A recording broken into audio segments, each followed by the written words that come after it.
Hi everyone, and welcome to this quick scripts tutorial on how to use the teleporter. The teleporter takes a little bit of setting up, so I'll walk through the process and then we'll get to the fun stuff. To start with, you'll need a collider. So the best way to do that is to just make a new empty. We're going to rename this to teleporter, and this will require 3 components. First is a box collider, and set this to isTrigger. Secondly, so that we can see our collider, we're going to apply the quick gizmo and set this to collider. Now, if you need to make your collider field bigger, please do not scale it. Instead, use the edit collider option here and drag out the sides of this as you need to. And as long as the gizmo is set to collider, it'll update with it as it goes. And if you need to, you can rotate this.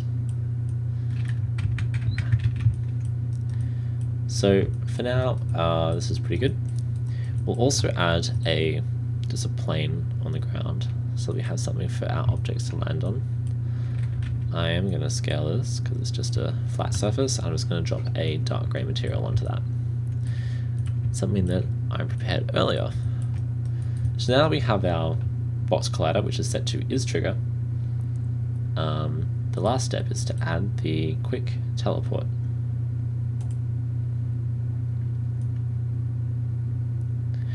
Now then, this might be a little bit overwhelming at first, but stay with me because I'll walk you through it. If you want the teleport to actually teleport something when it hits it, this needs to be set to isActive. Cooldown time, if you want to sort of constantly teleport, always leave it at 0.1. If it's set to 0, it will only teleport once and then never again.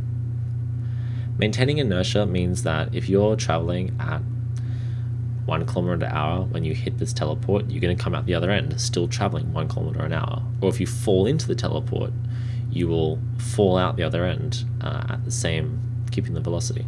You can tick this off to prevent that from happening if you want to stop the object when it hits the teleporter. And this one, teleport the parents of the colliding object, we recommend that you keep that on. Because what that means is that if the collider is on the object that's a child transform, then it will make sure that it pulls the entire hierarchy of the object with it. So the first step to do is to click Create Destination Node. This makes a destination that the teleporter will send the object to. Now, what this has, you'll see it has a little line that sticks out from the front of it. This means that is the direction the object will be facing when it teleports. So if you need to set up a particular direction to face, you can rotate this as much as you like. We'll put that one over here and we'll rotate it to face in that direction. Now, these will appear underneath the teleporter in the hierarchy, which is why it's important you don't scale the teleporter for the collider. You need to edit the collider using this button, because if you scale this, it'll scale these as well and do some weird stuff. I'll show you. Yeah, kind of just don't do it. Simple as that. Just don't do it. Okay, so you have your destination set up. Now we need to we'll skip over the optional effects and optional audio for now, we'll come back to that. This is the guts of it. Telling the teleporter what can actually interact with the collider. So by all means, this is just a trigger box, really, and the way this is set up is that when an object collides with it, it'll check that object's tag, and if the object's tag is part of this list, then it'll teleport that object. So how do you add tags? You'll click on Edit Tags, and here, search for the one that you need.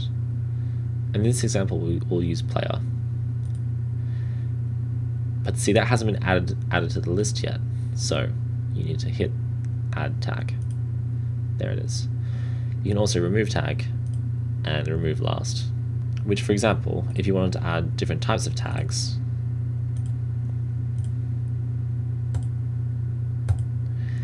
But say you want to get rid of just finish tag, select finish in this list and then click remove tag. You'll see it will takes out the finish tag, and remove last removes the last one from the list. So that way you can easily clean up the tags that are attached to this teleporter. When you're done, we recommend that you untick edit tags, just so that it just keeps the workspace a little bit more clean. So when something hits this, which is tagged as player, it'll teleport. But currently we don't have anything tagged player in the scene. So let's add a cube.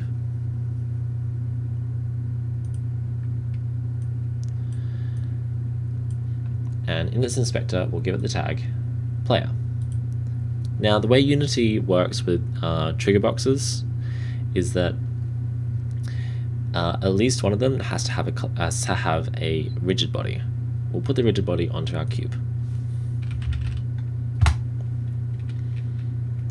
And we'll position the cube above the teleport.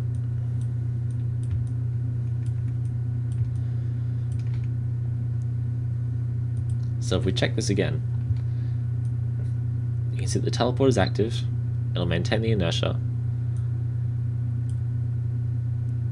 and it is looking for a tag player, which the cube has. We hit play, and you see that the cube, when it hit the collider box, was teleported. So there's some other fancy things that we can do with this. If you have more than one teleport destination, it will send them to a random destination. To do that, create destination node if you need to create a new teleport destination.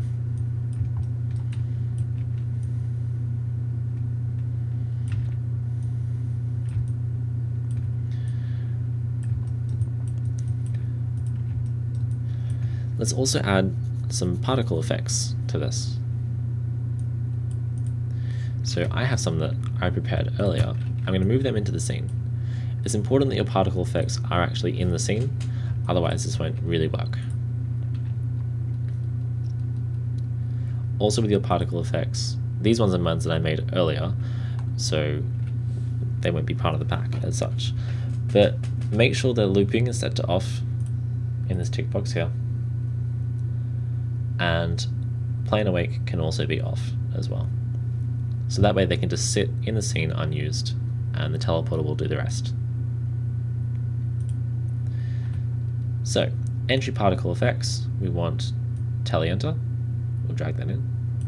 And these can be any particle effects, you can make your own. It's totally fine, you can just, it's really open like that. And exit particle effects. Now, these tick boxes here say play entry effects at point of contact and play exit effects at destination. So what this will do, this one at playing the entry effects at point of contact will move the actual position of the particle effects to the point at which the collision happened on the teleporter, and the tele exit one, it'll get moved to the actual destination. You can turn those off if you want effects to not be moved around in the scene when the teleporter is activated. And we'll also add some sound. We'll add an entry sound effect. I have one, just a temporary one called bell, but it will need an audio source. Just for the sake of this demo, I'm going to just add the audio source to, no I'm not. It is an audio source, so you should probably create a new game object.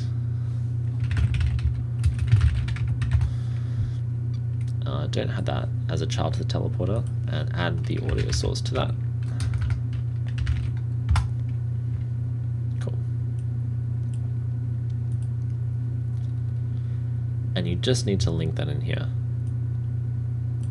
So you need to make sure if you have an entry sound effect, you need an entry audio source. And if you have an exit sound effect, you need an exit audio source. Now this tick box says move exit audio to destination. What that does is it'll actually grab the transform, the game object that the audio source is attached to, and it will move it to the destination point. So make sure that if you're using that feature of the exit audio source, make sure that that's not part of a larger game object that shouldn't be moved in the scene.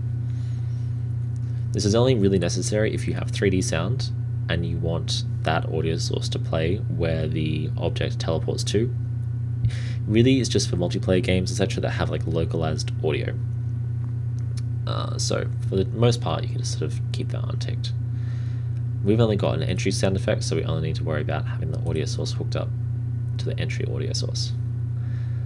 So we've got our two particle effects and our audio source, and if we hit play,